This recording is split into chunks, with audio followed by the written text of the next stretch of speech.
There we go. All right, thank you all for coming back. Hopefully you got some food. You're feeling good. No, it's too sleepy. It's not too warm in here, so we should be good. I'm also forgetting the camera, so I'm floating. I shouldn't float. We're really excited for our keynote for Detroit GIS Day 2025. We have Sharon with us, who's been on a whirlwind tour of Detroit. This is the end of her Detroit arc for a little bit, so we're really excited that she's joining us. And her book, The Last House on the Block, just got published yesterday. Congratulations. You can find the book at Source Booksellers. If you can walk there after this if you want to. I might do that actually because I don't have a copy yet. Get a copy. But yeah, very excited. And currently, sorry, let me read off your incredible bio. Sharon is a sociologist and national housing expert. Her book draws on 3 years where she lived in Brightmoor, Detroit, including as the homeowner of a $7,000 house, which is still there. And right now she is the director of housing for the Consumer Federation of America. I almost said the wrong F word, not the F word. Sorry, Consumer Federation of America. And she received her doctorate in sociology from Princeton and previously worked at the Harvard Joint Center of Housing Studies. She's originally from the Netherlands, where she's headed back for the holidays and currently lives in Washington, D.C. So please join me in welcoming Sharon.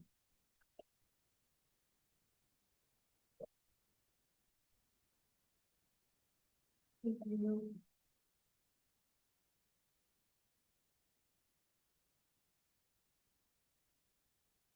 Thank you so much, Alex, for inviting me, and excited to be here at Detroit GIS Day.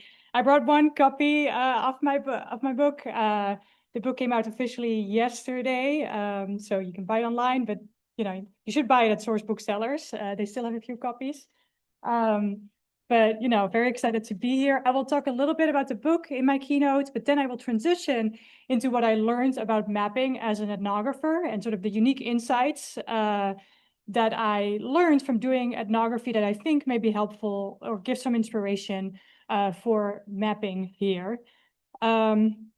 So, first a little bit about the book and how the book came about. So let's see. See if this works. There we go. So this book started when I was a graduate student at Princeton University in sociology, and I sort of knew I wanted to do an ethnography, like a study where I would live in a community for a few years to really understand that community. But I hadn't really decided where in the United States I wanted to do that. And at this time, Detroit was in the news a lot, like both nationally and internationally. There were a lot of headlines about the city, but many of them were kind of falling in one of two extremes, like one of two categories. Like one was this kind of older narrative as Detroit as somehow this murder capital, the city that was all but empty. The like around 700,000 Detroiters that still lived in the city were hardly ever featured in these stories. And this narrative was sort of implicitly or explicitly coded as Black as well. And then all of a sudden in like around, in the mid 2010s, there was this new narrative about Detroit as somehow this kind of comeback city, or, the city that was facing gentrification, in particular downtown. This idea that white newcomers moving into the city were somehow saving the city through their sheer presence. And somehow all these newcomers were either Michigan billionaires or Brooklyn millennials, right? There wasn't much in between. And when I was seeing all these stories, I thought, well, that doesn't really make sense. Like, these are just kind of stereotypes. What is actually happening in the city, particularly like far away from downtown where so much attention was going? What was actually happening in one of the neighborhoods, and what did it look like to have kind of newcomers move into a very depopulated neighborhood? So that's why I decided to write there was an opportunity here to write a book. So that's why I decided to move to Detroit and write this book. So I ended up living in Brightmoor for 3 years, and it's nice to do it here because I feel Brightmoor doesn't really need much of an introduction, but it's in Northwest Detroit. Brightmoor had gone through a lot of depopulation, so I think people here know, that it's kind of known for its depopulation, lots of vacant fields, a lot of vacant homes, a lot of poverty too, and a lot of people facing unstable housing conditions, both eviction and foreclosures, especially tax foreclosures when I lived there. However, starting around 2006, something surprising was also happening in Brightmoor, was that this group of white newcomers started to move into the neighborhood. They were attracted, they came from all over the United States, not just Michigan or not just Detroit, and they somehow had become attracted to its many vacant fields and sort of the desolation left behind by decline. And they started urban farms and gardens in Brightmoor. So there was this like new tension between both long-timers and newcomers in the neighborhood. So, and I also call them urban farmers in my book, this group of newcomers. So what is ethnography, right? Like people sometimes ask me, Sharon, like, what did you do like day to day when you lived in Brightmoor for 3 years? And, I'm telling them too, it wasn't really like a job. It was just my life. Like I was just living there day in, day out and just really trying to meet as many people as I possibly could and kind of putting myself into different community spaces where I could meet people and where I could sort of see what Brightmoor everyday life kind of looked like.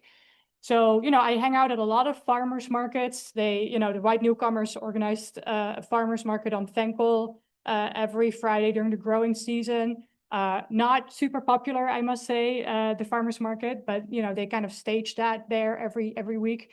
I would spend time eating at the soup kitchen in Brightmoor, going to different churches to get a sense of community life.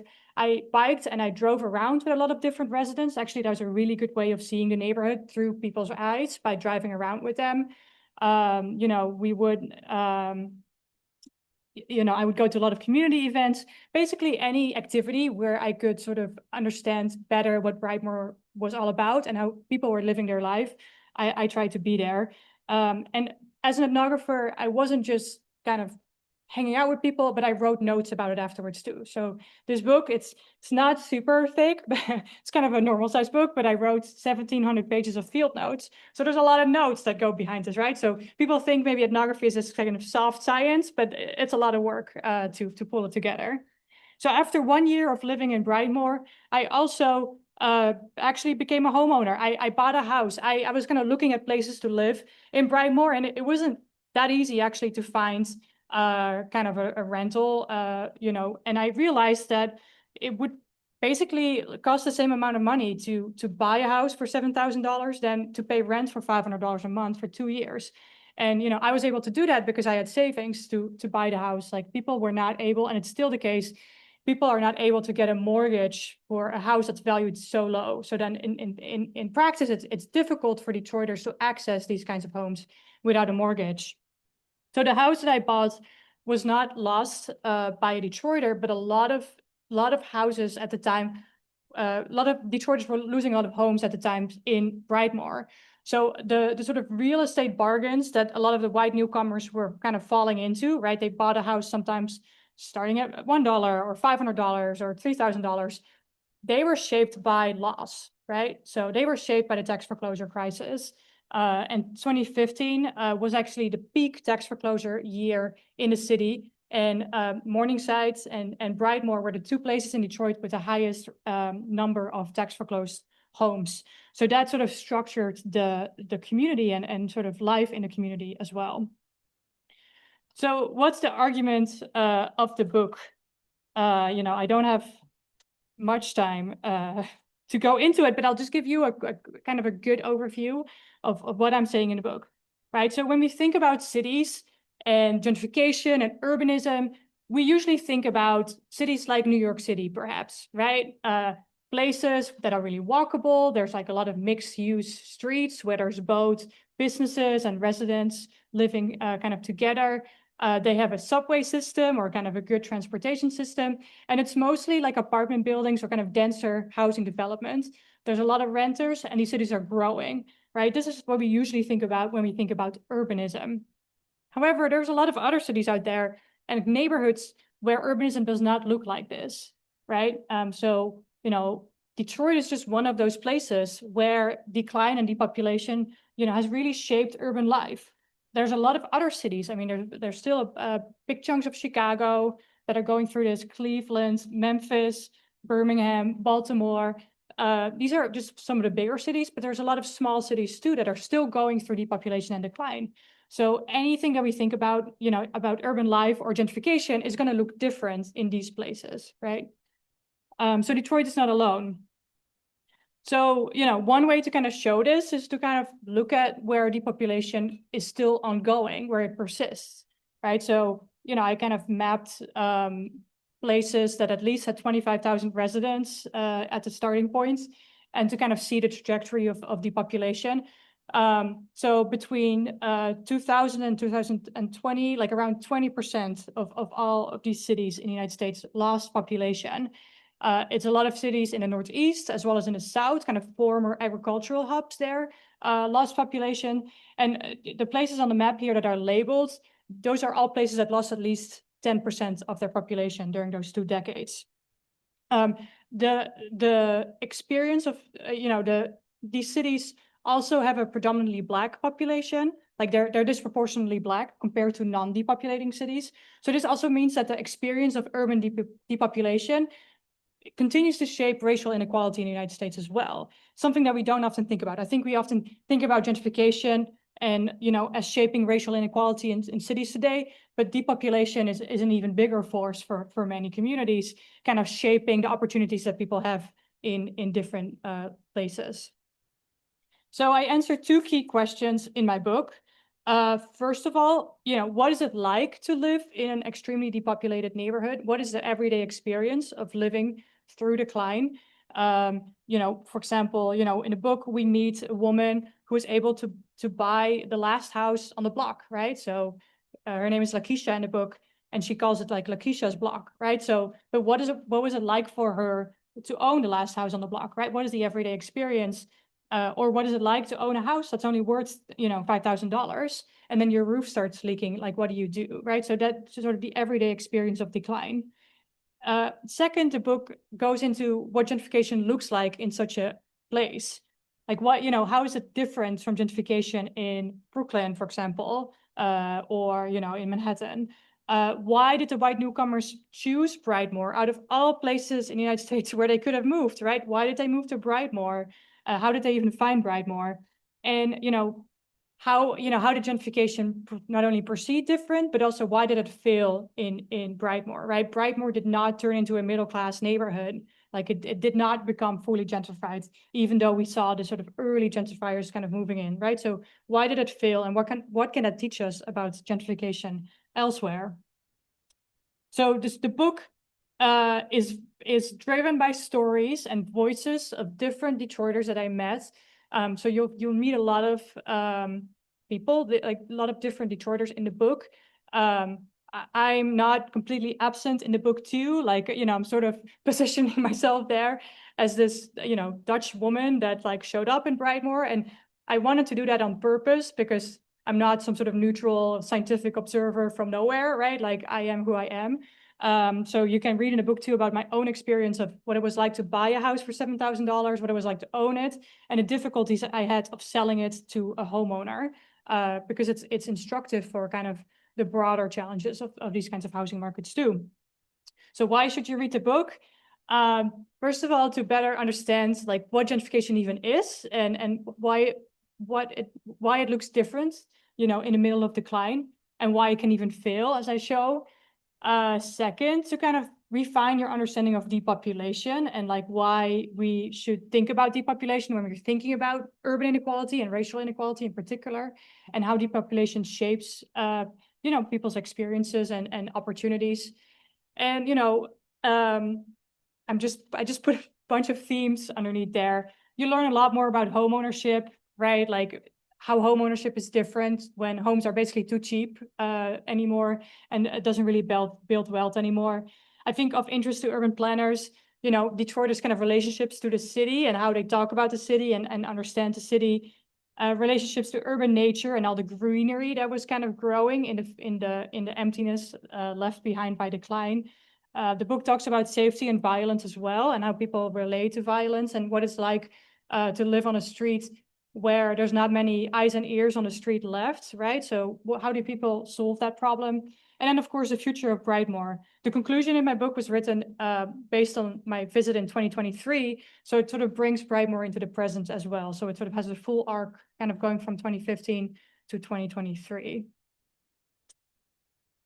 All right, so now you know a little bit more about ethnography and, you know, what ethnography is. But like, you know, what did I learn from ethnography from mapping, right? What insights did I have for mapping? And it's interesting because ethnography and mapping actually have a lot in common, right? It's a lot of storytelling with data and trying to kind of understand, you know, paint a picture with a very specific case study for which you have data, but then to try to demonstrate kind of a broader problem or trend or direct people towards action, right? So I have some lessons for mapping here. Just you know, I'm a self-taught kind of mapper. So I started, you will see some of the arc of my mapping experience too. I just started in Google Maps. Then I sort of transitioned to R, like ggplot2 mapping there. Then I learned ArcGIS. And now at my job at the Consumer Federation of America, we're actually kind of we're using a lot of data wrapper right now for interactive maps. So use kind of different things just as I learned how to do it. So I'll highlight 3 lessons from ethnography for mapping. Lesson 1 that I learned, you know, think about what your maps are for, right? So if you're designing your maps, you want to think about what action do you want your maps to inspire, right? Who is your map for, and what kind of action do you want them to take in the world, right? Based on your audience, like how can it speak to them? So think about how does your intended audience see the world, and how can you sort of interface with that, right? How can you sort of link with the ways that they already are seeing the world? So as an ethnographer, I of course have a story for each lesson here. So here's my story. This is the making of the map. I just found this in my files this week. Took a picture of it. This has never been shown before to the public. This is one of the first maps that I made.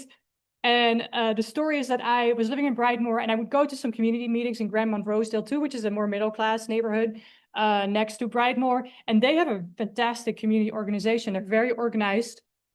And in 2015, they were one of the first, maybe they were the first organization to do door-to-door tax foreclosure outreach.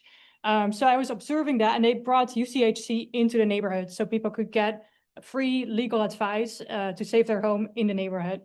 So I was observing that. I'm like, oh my God, like we need to do this in Brightmoor. Like I want to bring this to Brightmoor.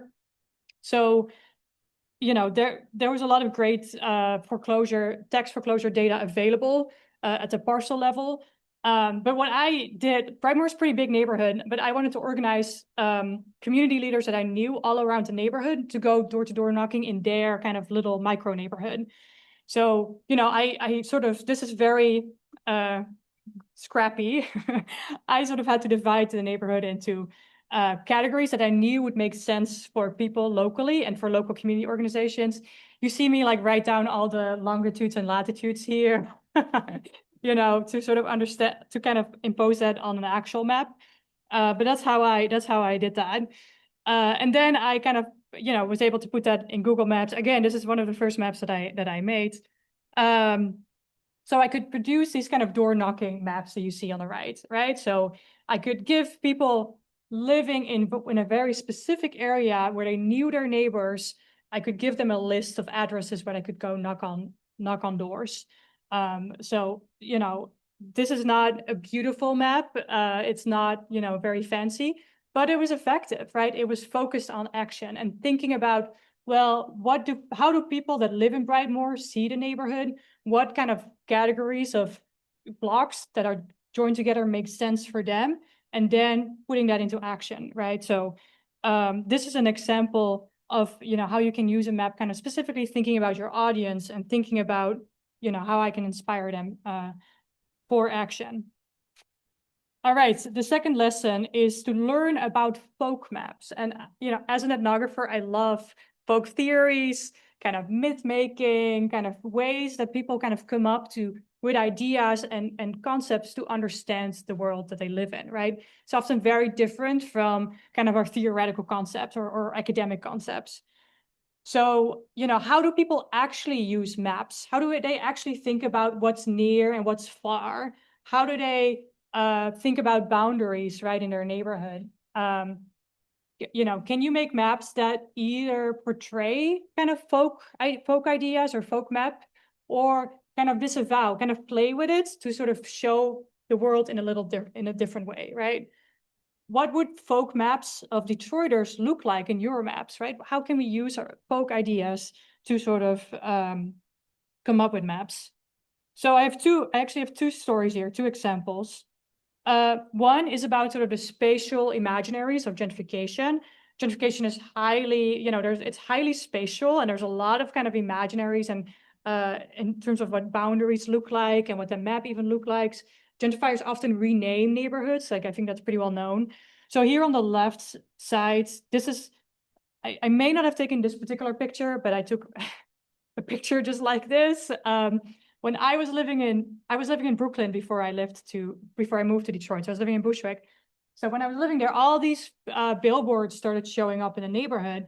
And one on the left references this idea that Detroit was just west of Bushwick, kind of the next stop on the L train or the subway in Brooklyn, where gentrifiers would be moving next, right? So this idea evokes in a sense of Detroit as sort of proximate, nearby, familiar, right? So this is like a folk map of gentrification that was created here.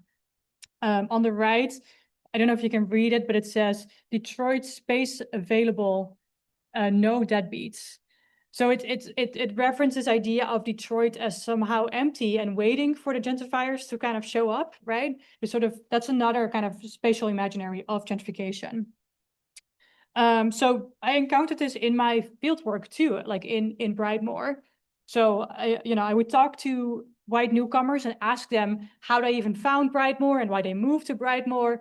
And this is an example from Lucy and Peter, who were white newcomers in their mid-20s in Brightmoor. They had traveled all over the United States, and right before they moved to Brightmoor, they'd actually been living in a trailer on a driveway in Portland when they started kind of Googling a place to move next.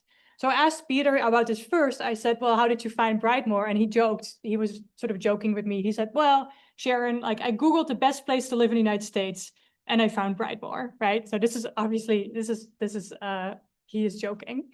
But when I then talked to his partner, Lucy, like the joke wasn't that far off of the truth.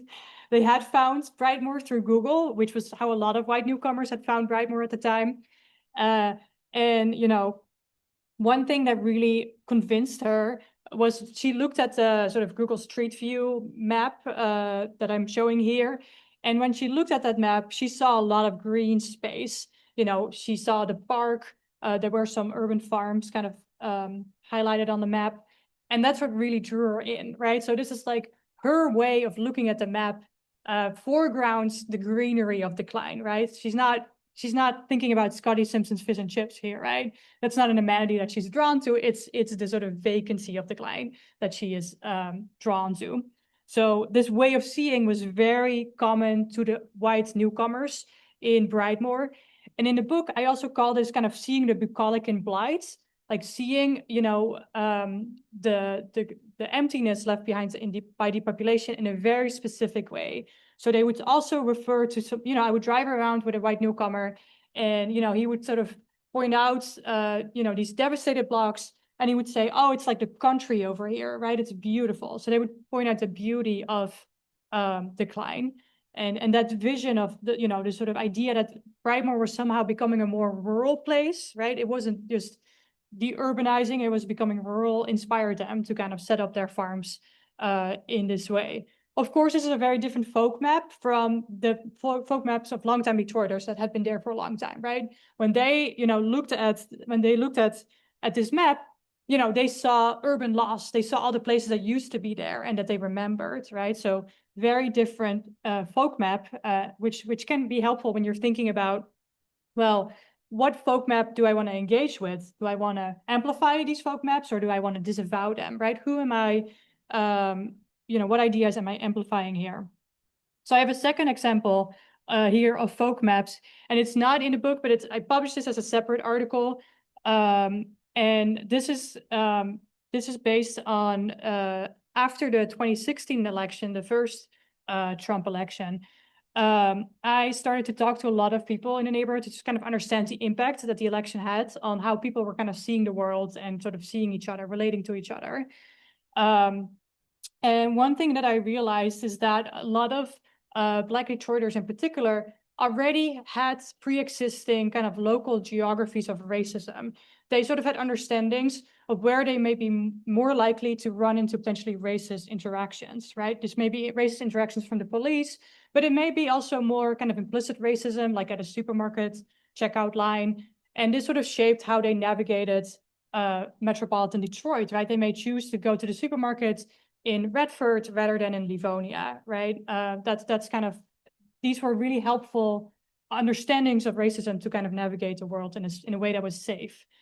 But then when the national election happened, I realized that people started to overlay this idea of Trump places on their existing geographies of racism.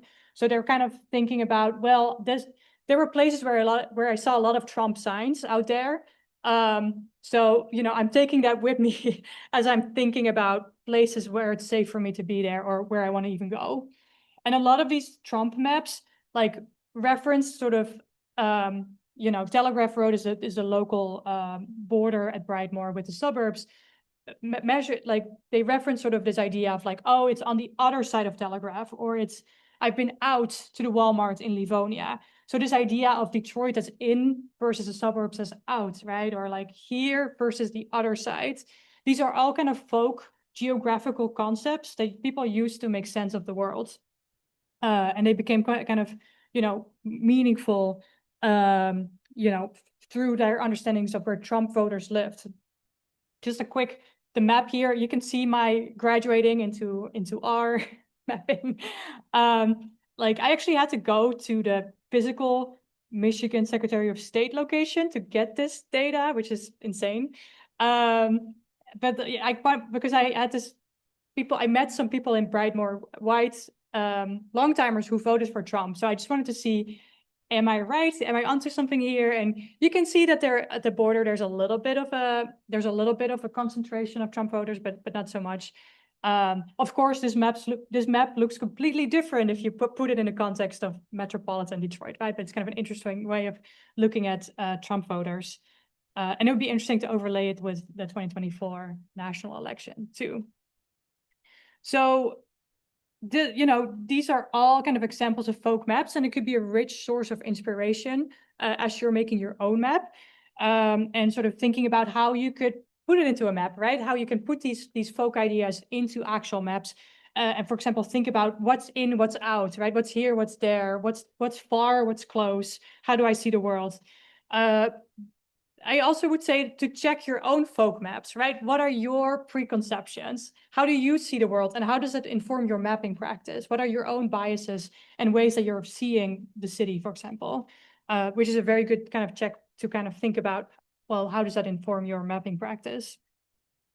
So the third and the last lesson that I took from ethnography is that your map boundaries matter, right? Like, what are the boundaries of your map that you're even looking at, right? Is it the city of Detroit? Is it the metro area? Is it Michigan? Is it the nation, right? These are all choices that are important because they are shaping it. They're pointing people not only at sort of structural causes, right, that have shaped these conditions, but also the scale of appropriate solutions, right? If you're just, there's a context to your case study to kind of your boundaries are not like random. They are telling people a story as well. So this is an example from my recent work at the Consumer Federation of America, and I have a colleague there, Ethan, who actually does a lot of the mapping now for me. He's like our research associate, and together we kind of pull together data for thinking about mortgage deserts. We published a mortgage desert report. We used HMDA, like Home Mortgage Disclosure Act data, which is public data on mortgages. And then we got data for free from Zillow about home sales in different counties and tracts for the city of Detroit. So our measure of mortgage deserts is to kind of look at how many homes, what share of homes are sold without a mortgage, right? So if many homes are sold without a mortgage, they are a mortgage desert. And if most homes are sold without a mortgage, then they're not a mortgage desert. So this, the boundaries of this map are Wayne County, right? So it kind of shows you Wayne County, and including Wayne County shows really that the mortgage, the key inequality here is not within the city of Detroit, but it's between the city and its suburb, right? Or it's other communities around Detroit. So it kind of directs our vision to a broader picture that's not just about the mortgage desert inequalities within Detroit, but sort of a broader problem. And the fact that there's still a pretty sharp cutoff here within Wayne County between the city and the suburb. So that's one way of seeing at it. However, for our work, our analysis is a national analysis. So we looked at mortgage desert counties nationwide. So this is just a screenshot from an interactive map that we have on our website.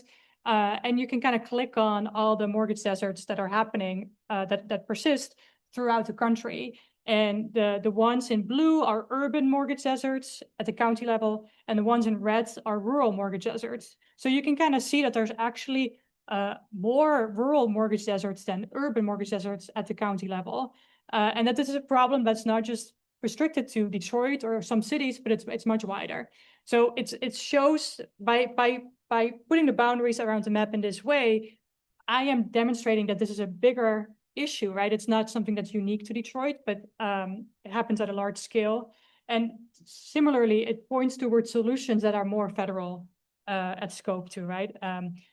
Just from an advocacy perspective, we partly did this strategically too, to think about, we wanted to include rural and urban because, the Republicans are in power right now at the federal level, and they say to care more about rural communities. So it's strategic from an advocacy point of view to sort of point the direction to rural communities as well, right? There's more willingness to come up with solutions that then would also benefit Wayne County, right? Would also benefit Detroit. So that's kind of a boundary around that map. So conclusions. So, ethnography is storytelling, but mapping is storytelling too, right? That's why there's sort of interesting lessons to be had from ethnography. So I just highlighted 3 takeaways here. Design your map for action. Think about your audience and what action you want to inspire in them, and how you can kind of reach them. 2, learn about folk maps and folk concepts, both your own and those of others, and think about how you can sort of either use folk concepts or kind of disavow folk concepts through the way that you map. And then 3rd, your map boundaries matter, partly because they point at potential causes and solutions, right? So think about, what does it mean that I'm mapping only one neighborhood? I'm mapping Detroit, I'm mapping Wayne County, I'm mapping Michigan. Like that all shapes how we think about solutions too. All right, so thank you so much. That was it. Yeah, thank you.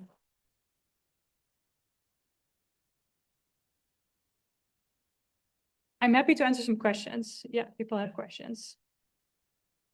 I feel I should have warned people that there was going to be questions. Yeah, go ahead.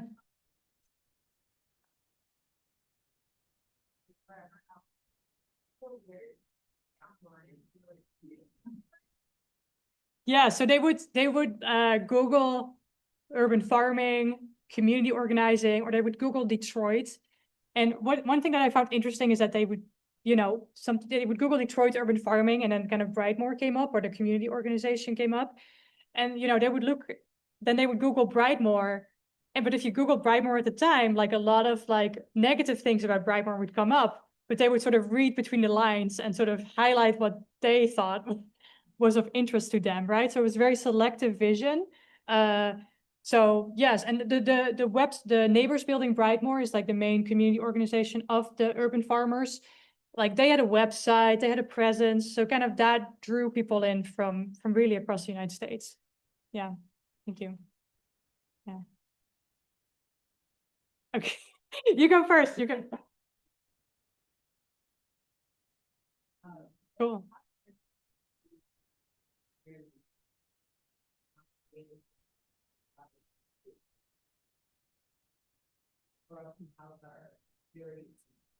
Yeah. A lot of everyday people on the impact may not be able to it is similar to the town. We see a lot of similarities. Yeah, I mean, Amsterdam is kind of tragic. Like I have very few friends that live there anymore. The gentrification of Amsterdam, you know, it's a lot of kind of internet, like the salaries in the United States are in general much higher than in the Netherlands.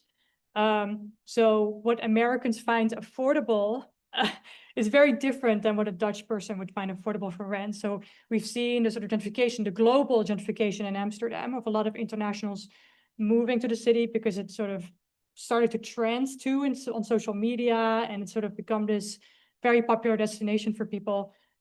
There's a lot of issues with short-term rentals too in Amsterdam, people owning a second home. So yeah, the issue of gentrification is definitely top of mind for a lot of people. I mean, one thing that's just so different with the Netherlands is, and the United States, is that the Netherlands is like one of the most densely populated countries in Europe. Like it's really one of the most densely populated countries in the world, right? Like the Dutch have had very little space to live. They even had to create the 12th province from the water. Like they made the province like from sands, basically, right? So there is just a density that like we don't have sprawl the way that there's no space for sprawl or everything is sprawl, right? In some ways, right? So that creates whole different dynamics, even like around land value, right? Like land value is never going to drop that deep as it has been possible to drop here in the United States because there's just too much land here in the United States. Whereas in the Netherlands, like there's never enough land, so anything needs to be accounted for. But yeah, good question, because I feel like I need to think more about the Dutch connection here too. But thank you. Yeah. Yeah, thank you so much for this. Because we've had such a long-term engagement with the neighborhood at this point, and I'm wondering, this idea of failed gentrification is there, and I'm wondering like what that looks like, or kind of like when you went in 2015, and you have all these white newcomers who are coming, like how did you see that unfold over time? Like are they still there? Like what is the sense of the leadership? Yeah. So the conclusion of the book, I went back in 2023 and I had all these questions too. I'm like, okay, what happened with gentrification? Like what happened with home values? Like, did they go up? What happened with, a lot of the people that I knew, right? Like, so like kind of coming back, I mean, it was really interesting to see that there was this sort of, so gentrification doesn't happen all at once. It happens like in waves, right? So there's often, the first wave is often students and artists and people that don't necessarily have that much money themselves, even though they kind of they have middle class identities, but they don't have the money. So in Brightmoor, like we had this first wave of gentrification, but then they never, like a newer wave never followed. So a lot of the people that are still there, like I knew from back in 2015 to 2018, right? They moved in that wave of gentrification. Not many newer newcomers followed in their wake. Part of that is because the supply of dirt cheap homes kind of dried up as Detroit finally reformed the tax foreclosure system, and sort of there was less loss in some ways, but also because Detroit was no longer kind of trending anymore in the national news, right? Of course, the COVID pandemic also happened, so that's another reason why there wasn't kind of that ongoing momentum of white newcomers moving into the neighborhood. So when I went back, kind of the farms that were there had matured more, so they now own the lands. The city passed the urban agriculture, urban livestock ordinance, right? So it's now actually legal to keep chickens within city limits, which was illegal when I lived there. People were still doing it, but it wasn't legal. And goats, yes. all kinds of animals. So I think that the gentrification failed partly because a newer wave of gentrifiers didn't materialize, but also because like gentrification is often coupled with kind of big top-down money, right? Developers moving in, the city kind of moving behind a vision that it's shared with developers, right? Neither the city nor developers sort of have put their eyes on Brightmoor in that way. Like the Brightmoor farmhouse did not become kind of a hot commodity in the way that we've seen in some other cities, right? Like warehouse living, loft living has become kind of cool, but a lot of bungalows look like that, right? Like, little bungalows didn't become this sort of cool thing for people with more money to move into. But yeah, thank you. Yeah. In terms of failed gentrification, I've got all the thought, I'm like, oh, I always thought of it as like displacement. So when it's like successful, even it still comes to this goal. And I'm wondering, like, we have successful gentrification right more, but resulted in more displacement for people for a long time. And is there a successful gentrification that doesn't? Yeah, I write about this too, because I feel when I say failed gentrification, I'm not saying that successful gentrification is a good thing, right? I'm not endorsing gentrification. I'm just showing that it can fail because we often think about gentrification as sort of inevitable, right? Oh, we only know gentrification when it's already happened. Like it's only backward looking that we can ever know gentrification. And this idea of like, I did some work in Boston, and like, I spoke to this woman in Dorchester, which is a majority Black neighborhood in Boston. And she was sort of saying like, oh, once the white women with yoga mats like appear, like then I know like, gentrification has started, right? But this idea that, oh, if the first white women with yoga mats showed up, it's all but done, right? But it's not a natural, it's not an organic process. It's very artificial. It's very much created by, if you look at downtown here, like that didn't happen organically, right? It was like billions were like invested in order to then reap the profits of that. So what I mean by failed gentrification is just saying gentrification is not inevitable, but it can sort of stall at any moment. And that shows us how gentrification actually works, right? Like what are the conditions for successful gentrification? It's not that it's a good thing, but it's just that it's a very particular type of neighborhood change. If that answers your question. Yeah, great, thank you. Yeah, any more questions? Oh, sorry.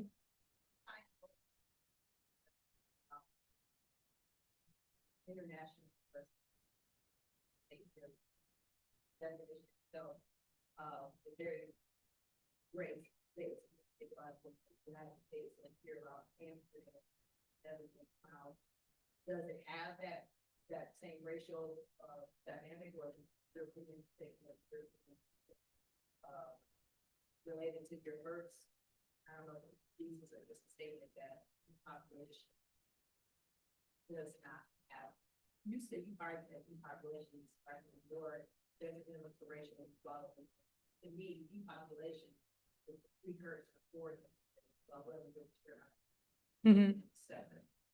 Yeah, no, those are great questions. I agree with you that, and I write about this too, right? Like depopulation and gentrification are not separate, like they kind of go together, and then oftentimes the very devaluation of property and disinvestment then becomes a condition for developers to come in and gentrifiers to come in and to reap profit there and to sort of revalue spaces, partly through whiteness, right? Sort of all of a sudden the property is worth more because white people are living there now. So it's very much tied to with each other. What I'm saying in the book is that there are a lot of places in the United States that are still seeing depopulation, but not gentrification. And the experience of depopulation itself causes displacements, right? It causes not being able to benefit from homeownership, right? Like it sort of drains wealth of communities. So it shapes racial inequality in itself, right? It shapes a devaluation of property in a lot of neighborhoods, the lack of opportunity, kind of worse schools, lack of investments, right? So I'm just that kind of directing our attention to make sure that we're also looking at those often overlooked cities that are still going through depopulation, but that are not necessarily seeing gentrification. Like about your first question, about sort of the racial element of gentrification, I'm not saying in the United States, it is often tied to racial inequality, partly because of the way that Black real estate in particular is being devalued, right? And the disinvestment has been concentrated there. So, it's tied up with racial inequality. In Amsterdam, we do have racial inequality too. It just looks different. Like we have immigrant groups that are Black and brown that are being marginalized, right? And that are seen as, I taught a class during the pandemic. I taught a class in Amsterdam at the University of Amsterdam about racism in Europe, right? And a lot of faculty members like they think there's no racism in Europe or whatever, right? But it's like, even though maybe the target may be Turkish or Moroccan immigrants, right? Like the experience of racism is still similar, right? So we're definitely seeing that dynamic in Amsterdam as well. That the marginalization of neighborhoods of color and the devaluation of property, it is happening there as well. I think the heat of a lot of gentrification in Amsterdam is still kind of in the downtown area. Like it seems like every American that moves there wants to live like on one of the canals, right? Like that's the vision. But it's gonna move. It's already moved to other neighborhoods as well. But that's kind of where it started in Amsterdam.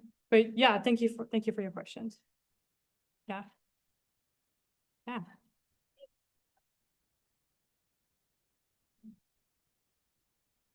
And fire code effect, consider that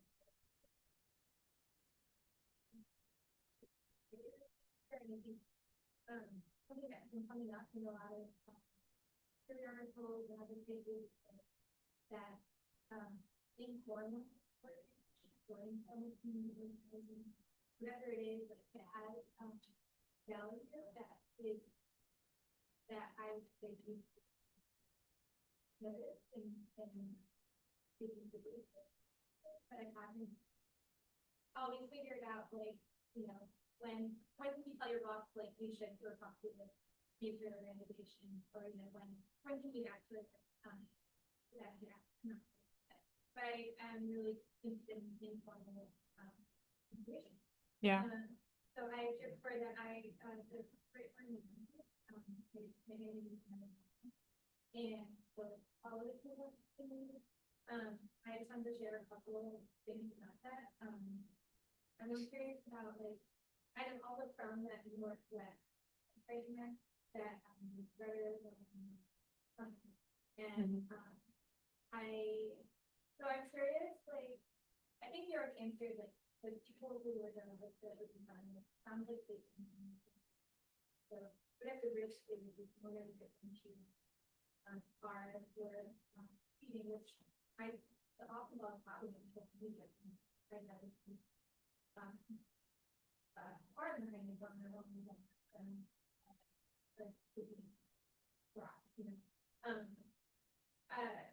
so I'm always curious, as someone who like, has considered how adventurous they might or may not be, might know new things like how much like people have that.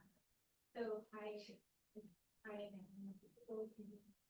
but I can share that my parents they looked at this annual like Brightmoor meeting. But it's all people who don't connect with Brightmoor, and they I just think so interesting with it.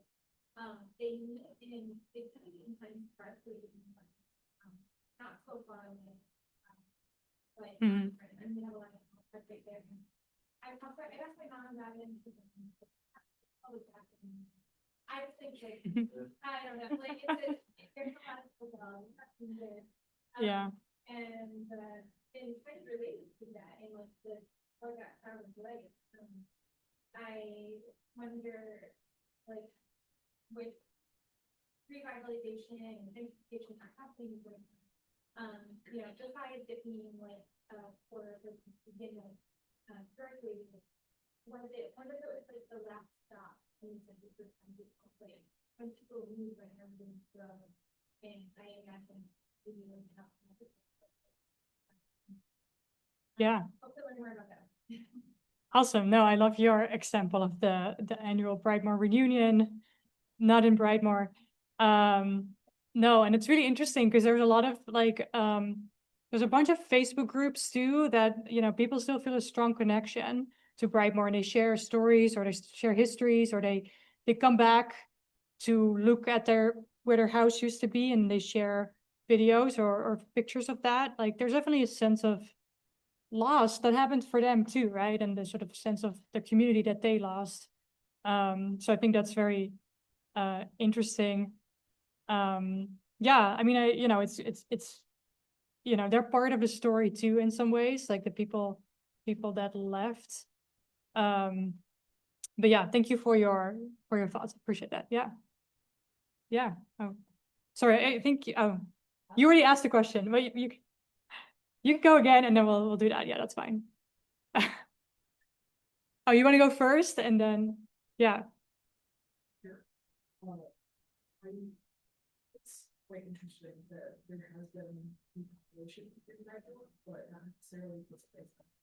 I'll say, because like, I talked about this briefly, like at much lower level, like in the presentation, but like working with my shelter population, I also did like a secret graph where I obsessively track every single homeless encampment within the surrounding city of Detroit.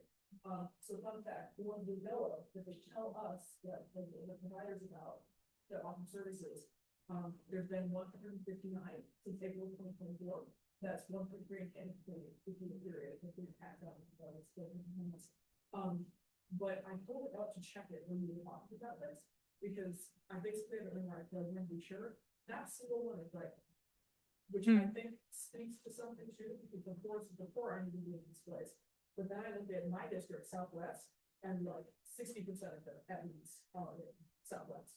Interesting. Yeah. People who are there are being pressed out very actively and being pushed out. And 2 years ago when I started, you could still find places like this in the city. You could find like a 1 or 2 bedroom for very, very cheap, and now you just can't. And it's harder and harder for like, my clients when they get a voucher to find something that goes within that fair market rate. So like I just think it's interesting seeing comparing this to the way we talked about. Yeah. Like where the poorest of the poor are being pushed out, that's where the actually like displacement happens. Yeah, and where they're being pushed towards, right? Like, you know, I mean, especially when I was living in Brightmoor, for a lot of renters, it was sort of an option of last resort almost. Like, not only because of the rent price, but also because landlords would be illegal landlords, right? They wouldn't actually own the property, or they wouldn't like check for eviction records, or right. So it's sort of like a lot of people went there that didn't have other options. But yeah, that is very interesting. I mean, there was displacement happening in Brightmoor, but it was driven by decline and disinvestment. Right? It was driven by tax foreclosures. It was driven by the fact that people couldn't maintain a house that's only worth $5,000. Right? Their basements would be flooding. Their roof would be leaking. Right? So the sort of slow deterioration of their homes is part of that displacement as well. Right? So they were losing homes because the homes were worth so little. Not because the rent price was going up, but it was because of the disinvestment. So, but yeah, thank you. That's an interesting fact to share. Yeah. Sorry. Yeah, go ahead.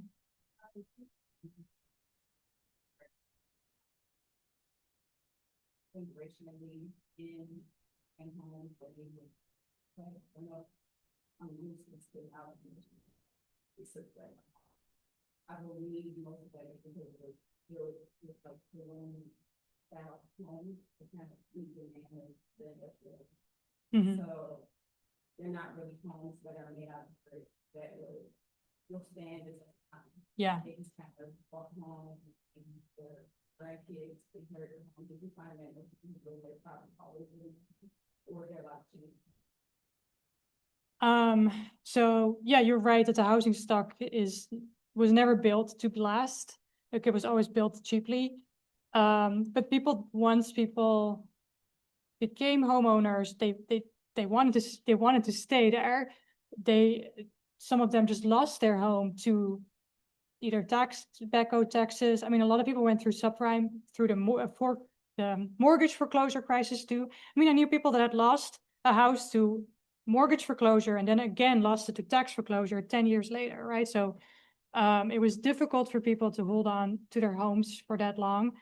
I did see a few, except like maybe of one generation, kind of the house going to one, like, you know, maybe people bought it. The neighborhood used to be majority white too until like the 70s, right? So the racial transition happened pretty late in Brightmoor. Part of what Anna was saying is that, you know, white people, like white flight happened from downtown Detroit to Brightmoor and then from Brightmoor to Livonia, right? So it sort of happened later in the racial transition of the city. But there's a few people where I could see the sort of starting of the inheritance of property to the next generation. The problem though was that, first of all, the next generation didn't always want to live there, right? So maybe the kids inherited their home, but then what's going to happen with that home? You know, they didn't really want to deal with it, so it would be empty.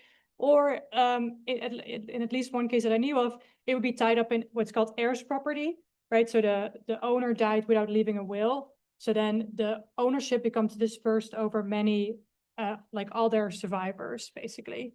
So then who is responsible for the property taxes, right? Like no one is, right? And then they lose the house that way, right? So heirs property started to be an issue too in Brightmoor as the sort of next generation started inheriting these homes, which was yet another way in which generational wealth building was undermined and wasn't really made possible, you know, for these homes.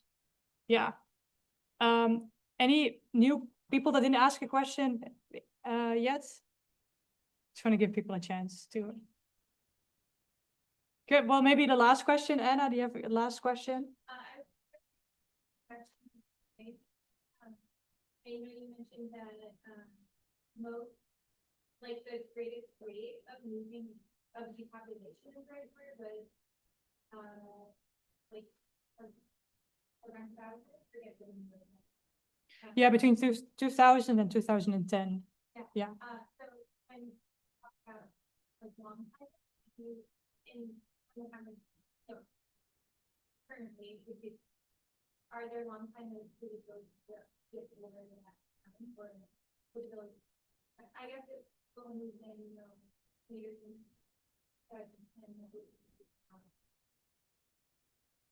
So yeah, there were some people, but the overall experience of the community is it's highly transitory and people are very unstable, right? So like there were people, for example, that had moved out, they may have lived in Brightmoor in the 70s and the 80s, they moved out to the suburbs, but then they had new hardship experiences in the suburbs and then they moved back to Brightmoor.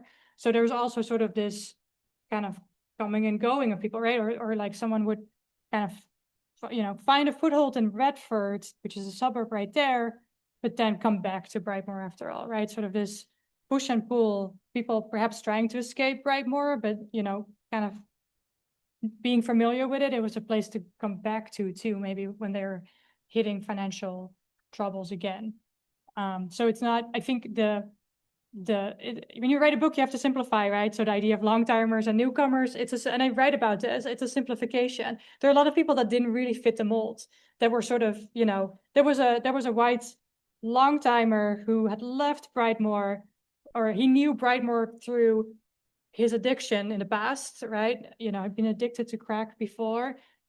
He'd become clean, and then he's like, oh my God, I want to be a farmer in Brightmoor. So he became like this white newcomer in some ways, right? But then he fell back into addiction again and had to leave, right? So is he a newcomer? Is he a long timer? Unclear, right? So like there are a lot of people that are sort of straddling these boundaries. But you know, you have to also simplify because otherwise no one's going to follow what's going on here, right? So yeah. Well, thank you so much. Yeah. Yeah.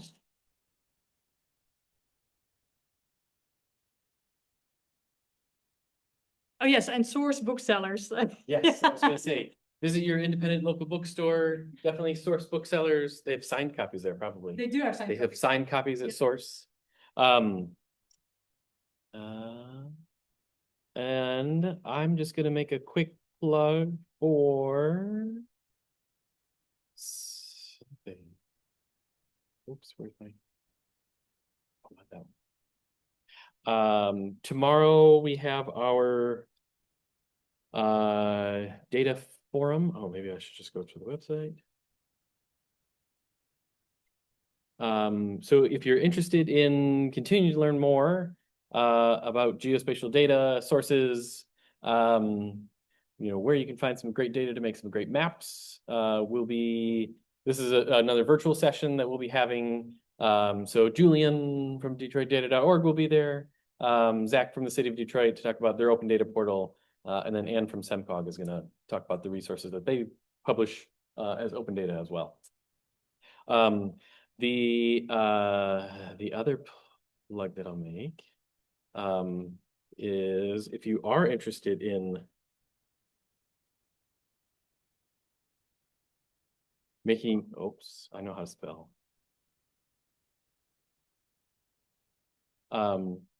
Making your own folk maps of your neighborhood and collaborating with your neighbors, you can visit detroit-neighborhoods.com. It's a platform that's kind of crowdsourcing neighborhood boundaries as well as neighborhood stories. The fun part of that output is it will compare what you think your neighborhood boundary is with what the city has defined your neighborhood boundary to be, which there's a lot of disagreement. And then it'll also tell you how much you agree with your neighbors. So the ideal is that it's a tool that you could take to the city government and say, look, the neighbors agree 90% and only 40% with you. So we need to update these boundaries. I think really fun. Whoever's submitting is getting really confused about how much Brightmoor takes up. But it's crowdsourcing and you get a lot of interesting things. The best is when you get to certain zones and it's just like layers of overlap. Because naming is, it's fluid. Yeah, but that concludes our program for today for Detroit GIS Day. Thank you again for coming out. Tell your friends, we do this every year. Again, thank you so much to Sharon for coming in and giving us an excellent keynote.